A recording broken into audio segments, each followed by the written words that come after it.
Il est 19h30. Mesdames, Messieurs, bonsoir. Merci de nous rejoindre pour le Guyane Soir. À la une, ce 10 juillet, ce détournement de fonds au sein de l'Association des maires de Guyane. On parle de plus de 200 000 € de préjudice. C'est un audit financier demandé par son président qui le révèle. Plus de précisions dans un instant avec Jocelyne Elgouache. Il est de retour chez lui en Guyane pour les vacances. Nous irons à la rencontre de Damien Inglis. L'international français vient de signer à Valence. L'occasion de revenir avec lui sur sa saison et objectifs qu'il s'est fixés. C'est officiel, les vacances scolaires ont débuté avec l'ouverture des centres de loisirs. À Cayenne et Macoria, l'association Tour Épée accueille depuis 16 ans les 3-14 ans. Une aubaine pour les parents qui cherchent à occuper leurs enfants en cette période. Voilà pour les titres. Soyez les bienvenus. Et on s'arrête tout de suite sur cet audit financier concernant l'Association des maires de Guyane. Audit qui a confirmé un détournement de fonds de plus de 200 000 €. On en parle avec vous, Jocelyne Elgouache. Bonsoir. Bonsoir. Alors ce matin, les maires de Guyane se sont réunis en assemblée extraordinaire à huis clos pour en savoir plus sur ce rapport. Oui, alors nous avions déjà évoqué ce rapport en février dernier, au moment où le premier audit financier avait été présenté au maire de Guyane, Michel-Ange Jérémy, le maire de Sénamarie, a demandé, après son élection en tant que président de l'Association des maires de Guyane, en août 2022, à connaître l'état financier de la structure. Déjà en février, un rapport faisait mention de détournement de fonds qui auraient été commis par 2 secrétaires mis à disposition par la PROCEP à l'Association des maires. Le rapport émis par le cabinet financier Colis faisait état à l'époque d'un détournement de 185 000 €. Eh bien, ce nouvel audit évoque maintenant un détournement de 215 000 €, somme détournée du compte bancaire de l'Association des maires. Les 2 secrétaires visés par ces accusations ont travaillé pour la première de 2016 à 2021 et la seconde de 2021 à 2022, donc sous les mandatures de David Richer, président jusqu'en 2020, puis François Ringuet jusqu'en août 2022. Alors comment ces 2 secrétaires auraient-elles pu détourner 215 000 €? Alors d'après l'audit, ces 2 secrétaires avaient mis en place un stratagème grâce à leur procuration sur le compte de l'Association des maires. Elles possédaient une CB, avaient les identifiants de connexion pour accéder au compte. Plus fort encore, un logiciel a été acheté sur les fonds de l'AMG. Il aurait servi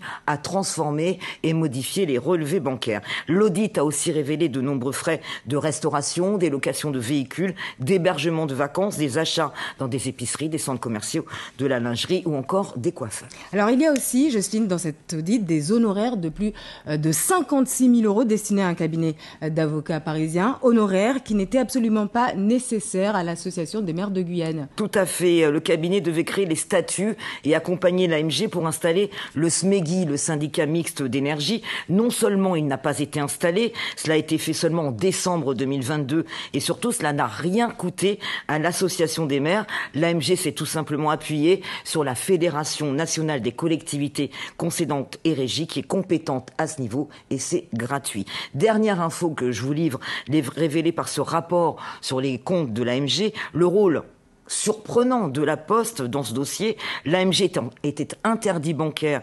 depuis 2018. La Poste a pourtant autorisé l'émission de chèques de 2019 à 2020 et plus de 25 000 € de dépenses en carte bancaire. Et la suite de cette affaire est maintenant entre les mains de la justice. Effectivement, l'AMG a porté plainte. L'affaire est en cours depuis la révélation début février 2023. Voilà ce que nous pouvons dire à ce stade. Nous n'avons pas assisté au débat entre les maires présents ce matin. C'était à huis clos, vous l'avez précisé, avec Frédéric Larzabal. Nous avons interrogé le président de l'AMG, Michel-Ange Jérémy, à l'issue de cette assemblée générale extraordinaire. Voilà ce qu'il nous déclare. L'enquête est en cours, donc le parquet nous a demandé un certain nombre d'éléments, notamment les rapports définitifs d'audit validés par les maires, donc ce qui a été fait aujourd'hui. Donc les rapports ont été présentés, validés par l'ensemble des maires à l'unanimité et la procédure suivra son cours via également notre conseil juridique. Passer ce cap d'audit, donc vraiment j'insiste, c'est un épisode, donc les responsables auront à répondre de leurs méfaits devant la justice et l'objectif pour nous c'est mettre vraiment l'AMG mettre en place des procédures pour éviter ce genre de faits constatés, malheureusement. D'accord. Est-ce qu'au-delà des secrétaires, il pourrait y avoir des élus qui seraient concernés? Vous approchez du parquet. Et voilà pour cette réaction de Michel-Ange Jérémy concernant ce détournement de fonds au sein de l'Association des maires de Guyane. Merci beaucoup, Jocelyne, pour toutes ces précisions. Revenons à présent sur le conseil du fleuve Maroni qui s'est tenu jeudi dernier à Saint-Laurent en présence du sous-préfet Christophe Lottigier qui assistait pour la dernière fois à cette réunion destinée à relancer la coopération avec le Suriname avant de partir à la retraite. Après 2 années passées sur le territoire, un conseil aux enjeux multiples donc avec plusieurs dossiers en cours avant qu'il ne soit repris par son successeur. Christophe Lottigier est revenu sur certains d'entre eux au micro d'Éric Léon. On travaille en ce moment sur un CFA, un centre de formation des apprentis hors les murs, qui va voir le jour en septembre. La formation, c'est très important. Une antenne de l'université à Saint-Laurent, c'est très important aussi. On travaille sur une cuisine centrale qui va permettre aux enfants scolarisés de manger à la cantine un vrai repas. La sécurité, on en a parlé. Le transfert de l'aérodrome.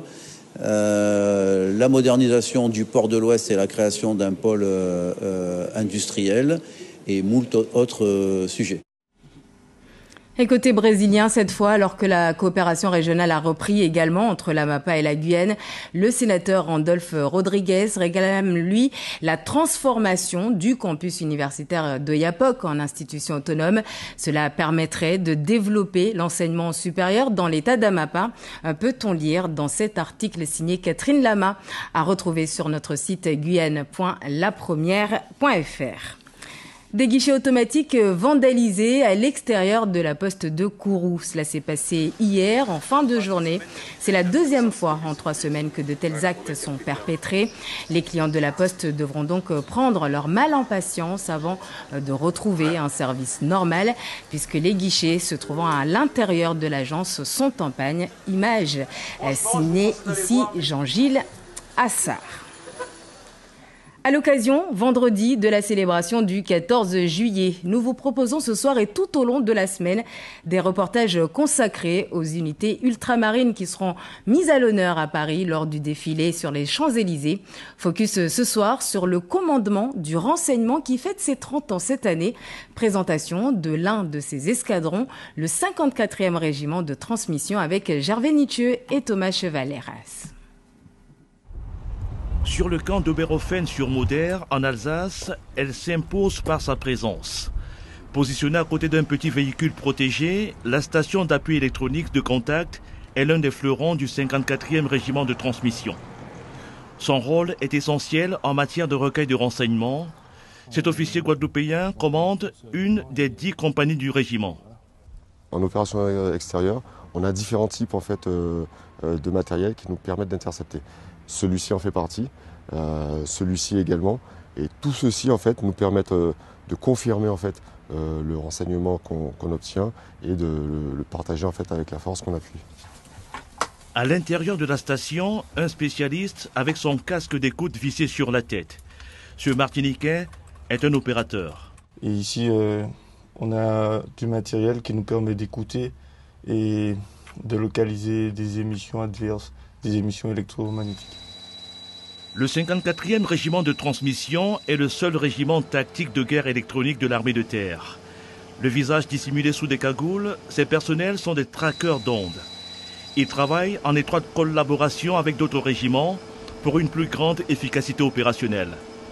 On a besoin de se baser sur beaucoup de capteurs, des capteurs humains, des capteurs drones, des capteurs imagerie haute, de l'appui géographique, du renseignement d'origine informatique. Nous œuvrons au sein de cette communauté qui est portée par le commandement du renseignement.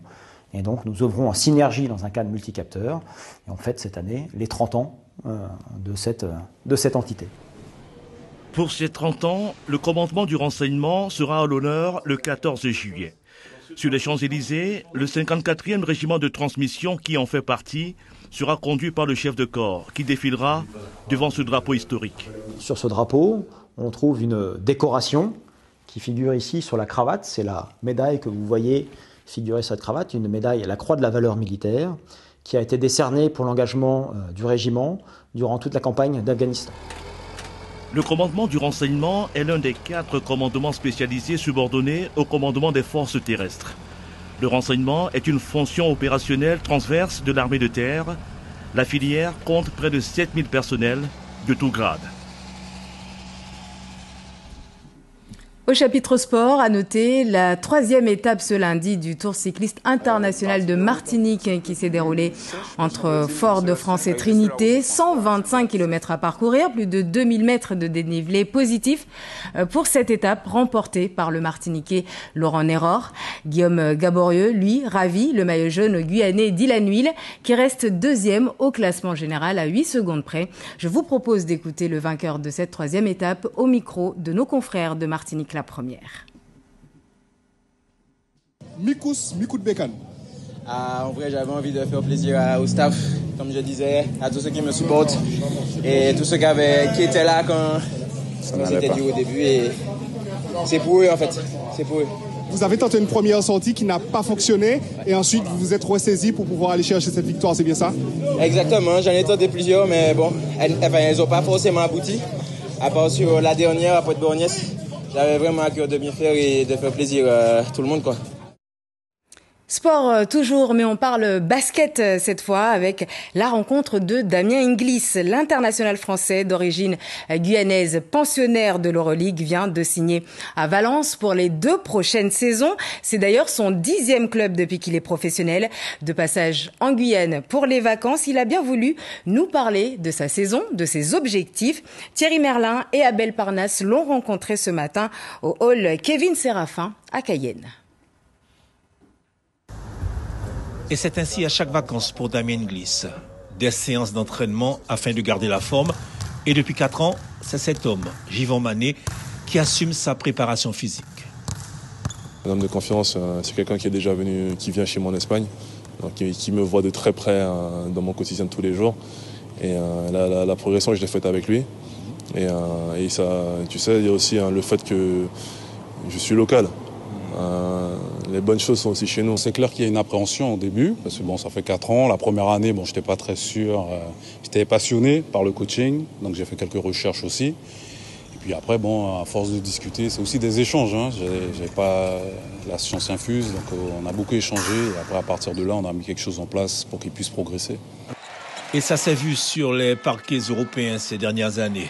De Monaco à Gran Canaria en Espagne, en passant par Strasbourg, Damien Inglis a passé un cap sportivement. D'autant qu'il vient de signer avec l'une des équipes phares du championnat ibérique, Valence. Un challenge de plus pour Damien, formé au signe de Cayenne. J'ai besoin de challenge justement pour continuer à bosser tous les jours. Et donc Valence, c'était une option qui était inévitable pour moi. Et donc voilà, c'est une nouvelle année et puis je me prépare à fond et là je suis excité. Reste tout de même un rendez-vous manqué cette année pour Damien. Les championnats du monde de basket, il n'a pas été retenu en équipe de France. Alors, une déception? Déception, mais pas abattu. Je suis déçu. Il m'a appelé 1 heure avant la sélection pour m'annoncer que je n'étais pas en équipe. Donc, sur le moment-là, j'étais yeg. On est de M. Collet, hein? Oui, M. Collet. Donc, j'ai eu 3 ans, donc on se connaît très bien. Déçu, mais voilà. Déjà Quels ont été ses arguments? Il préfère, comme Victor Wembanyama ne vient pas, qu'il préfère prendre d'autres joueurs. Bon, c'est pas mes affaires. On va pas argumenter sur le fait pris ou pas pris. Pourquoi? Juste, je suis pas dedans, donc voilà, ça me motive justement pour l'année prochaine, les JO. Je perds pas le cap. Des Jeux Olympiques à Paris en 2024, un objectif assumé pour Damien, qui est à 28 ans, à la croisée des chemins. Et parlons musique maintenant. Ce lundi a débuté à Cayenne la nouvelle formule du Music Master organisée par l'IDFM, l'Institut de formation aux disciplines musicales, en collaboration avec l'association de Boot Collectif. L'événement, qui se déroule jusqu'au 22 juillet, a pour objectif d'offrir à ses stagiaires une expérience musicale unique, tout en leur permettant de s'exprimer dans un cadre professionnel. Plus de précisions avec Vanessa Etienne, Clotilde Séraphin-Georges. Les pieds bien ancrés au sol, se tenir droit pour faire sortir le meilleur de leur voix. Une immersion pour ces jeunes, ils se rendent compte que la musique est un métier qui nécessite de la technicité et du professionnalisme. J'aime chanter, j'aime la musique et je voulais aussi découvrir des nouvelles choses, apprendre et m'améliorer. C'est pour ça que j'ai choisi ces cours. Mais que serait ce stage sans rencontre avec des artistes guyanais? Valérie Tribord est la marraine de cette édition. Elle a pu échanger sur son parcours, les valeurs qu'elle véhicule dans ses textes et son amour pour le métier.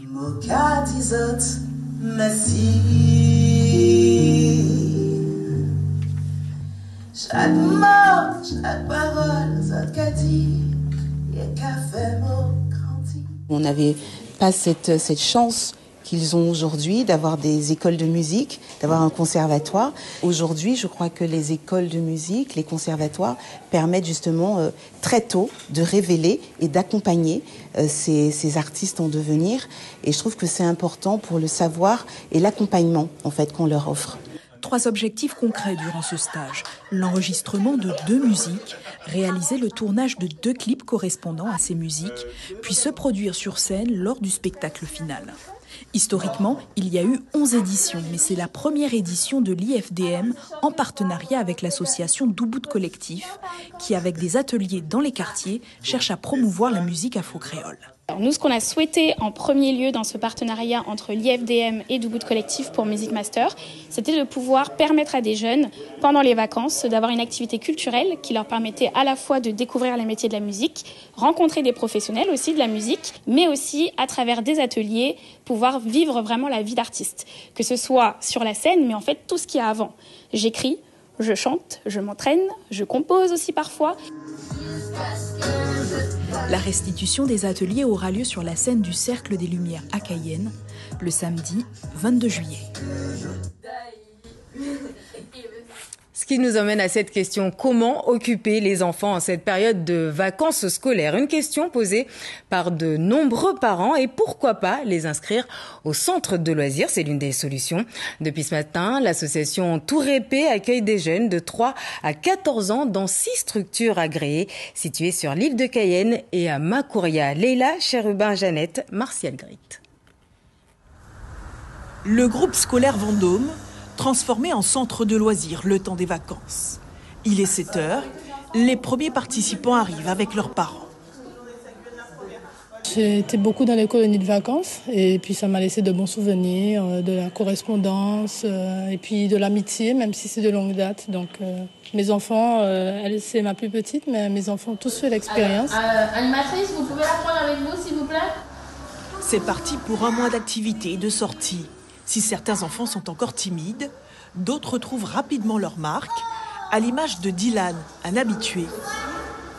On dirait que j'aime le centre plus que tout. Près de 2/3 des inscrits sont issus du quartier environnant, une mixité sociale voulue par la directrice. Pourquoi il faut faire une différence entre les enfants du quartier et les autres enfants? Moi, je trouve que oui, c'est bien de mixer parce qu'il faut qu'on soit ensemble. Et le vivre ensemble, c'est important pour moi. Alors moi, c'est ça que j'aime. La structure est gérée par l'association Tourépé, tout comme cet autre centre. Plus d'une centaine d'enfants sont accueillis pour les occuper, des activités réfléchies bien en amont. Nous avons travaillé sur un projet pédagogique en choisissant un thème. Il y a eu des réunions de travail qui se sont mises en place. Les animateurs ont été regroupés autour d'un thème où ils ont choisi des activités par tranche d'âge. Ici, les animatrices confirmées travaillent également avec des stagiaires. C'est le cas d'Esther, 18 ans, qui donne sa définition d'une bonne animatrice. C'est vraiment l'adaptabilité, aimer faire ça parce que les enfants c'est un peu compliqué parfois à gérer et aussi être souriante, joyeuse, tout ça. La gestion des conflits est aussi un aspect important. Dès le début, on essaie d'instaurer les règles et même aussi de les faire répéter pour ceux qui étaient déjà là dans les centres aérés. Il y a des petits conflits qu'on peut régler en interne et les gros conflits, on voit aussi avec la direction. Des équipes soucieuses du cadre réglementaire et du bien-être des enfants, c'est peut-être la clé de la longévité de l'association qui gère pas moins de 6 centres agréés depuis 16 ans. Il faut que les enfants aient des animateurs. Quand je dis animateurs, c'est l'ensemble, mais c'est stagiaires, bénévoles, les animateurs et une direction de qualité. Mes directrices, elles sont très à cheval sur ça, sur la sécurité, l'encadrement et puis le dynamisme aussi des animateurs. Tous les éléments semblent donc réunis pour que ces vacanciers repartent avec de bons souvenirs. Et voilà qui met un terme à cette édition. Merci de votre attention. Demain, l'info revient dès 6h en radio avec Serge Massot. Je vous souhaite une excellente soirée et vous dis à demain, même heure, même chaîne. L'info continue sur les réseaux sociaux et sur notre site internet lapremière.fr. L'information continue sur notre site guyane.lapremière.fr. Scannez ou flashez le QR code pour suivre toute l'actualité de la Guyane.